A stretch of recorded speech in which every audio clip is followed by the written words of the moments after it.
নমস্কার, সুমনাস রান্নাঘরে আবার একটি পাবদার নতুন রেসিপিতে আপনাদের স্বাগতম। আজকে একটি পাবদা দিয়ে দুর্দান্ত কারি পাতা দিয়ে রেসিপি আপনাদের সঙ্গে শেয়ার করব। একবার এইভাবে কারি পাতা দিয়ে পাবদা মাছের রেসিপি বানিয়ে খেয়ে দেখতে পারেন, আশা করি খুবই ভালো লাগবে। আর এমনিতে পাবদা মাছের কম কাটা থাকে, তবে বাচ্চা ছোট বড় সবারই খুবই একটি পছন্দের মাছ। প্রথমে মাছগুলোকে ভালো করে কেটে ধুয়ে পরিষ্কার করে নেবেন। তার উপরে নুন আর হলুদ দিয়ে মেখে কিছু সময় রেখে দেবেন।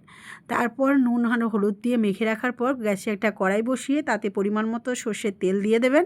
এই রেসিপিটা একটু সর্ষের তেল দিয়ে করার চেষ্টা করবেন, তাহলে একটু টেস্টটা আরও একটু ভালো লাগে। তারপর তেল দিয়ে মাছগুলোকে দুপিঠ উল্টে লাল করে ভেজে তুলে রেখে দেবেন। তারপর ওই তেলের মধ্যে কিছুটা পরিমাণ ফোড়নে দেবেন কালো জিরে, কাঁচা লঙ্কা, তারপর দেবেন পেঁয়াজ কুচি। এবার পেঁয়াজ কুচিটাকে কালো জিরে আর কাঁচা লঙ্কার সঙ্গে খুব ভালো করে ভেজে নেবেন, যাতে পেঁয়াজের কাঁচা গন্ধটা চলে যায়। ভালো করে ভাজা ভাজা হয়ে গেলে তার উপর দিয়ে দেবেন একটা বড় টমেটো কুচি। টমেটোটা কুচিটাও দিয়ে পরিমাণ মতো অল্প পরিমাণ নুন দিয়ে দেবেন। নুন দিয়ে দিলে টমেটো আর পেঁয়াজটা খুব তাড়াতাড়ি গলে যাবে। আর টমেটোর কাঁচা গন্ধটা খুব ভালো করে ভেজে নিতে হবে, টমেটো আর কাঁচা পেঁয়াজটা। কেন, টমেটোর একটা কাঁচা গন্ধ থাকে, ওই গন্ধটা যাতে খুব ভালো করে চলে যায় সেই মতো একটু ভালো করে ভেজে নেবেন। কিছু সময় ধরে ভাজা হয়ে গেলে তারপর ওপর দিয়ে দেবেন কিছুটা পরিমাণ কারি পাতা।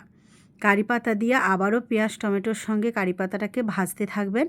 মশলাটা খুব ভালো করে ভাজা হয়ে গেলে, পেঁয়াজ টমেটো গলে গেলে তারপর একসঙ্গে কিছুটা পরিমাণ পোস্ত আর সর্ষেকে বাটা করে খুব সুন্দর করে একটা মিহি পেস্ট তৈরি করে রেখে দেবেন।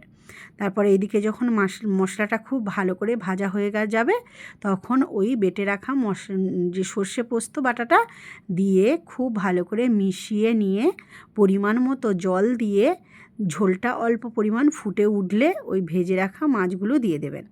দিয়ে অল্প পরিমাণ মিষ্টি দেবেন, চিনি দিতে পারেন। যারা মিষ্টি খান না তারা চিনি দেওয়ার দরকার নেই, অল্প পরিমাণ মিষ্টি দিলে তরকারির টেস্টটা আরও ভালো লাগে।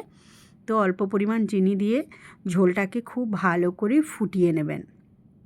ফুটিয়ে নামিয়ে নিলেই রেডি একদম দুর্দান্ত স্বাদের একটি পাবদার রেসিপি। এইভাবে একবার কারি পাতা দিয়ে বানিয়ে খেয়ে দেখতে পারেন। ভুলে গেছি, একটু হলুদ গুঁড়ো দিয়ে দেবেন ওই ঝোল দেওয়ার পরে। তারপরে চিনি দিয়ে ঝোলটা ভালো করে ফুটিয়ে নিয়ে মাছগুলো দিয়ে নামিয়ে নেবেন। নামিয়ে নিলেই রেডি একদম দারুণ স্বাদের পাবদার রেসিপি। একবার এই বাড়িতে এইভাবে পাবদা মাছের রেসিপি বানিয়ে খেয়ে দেখতে পারেন, আশা করি খুবই ভালো লাগবে। আর ভালো লাগলে লাইক, কমেন্ট, শেয়ার, সাবস্ক্রাইব করতে ভুলবেন না যেন।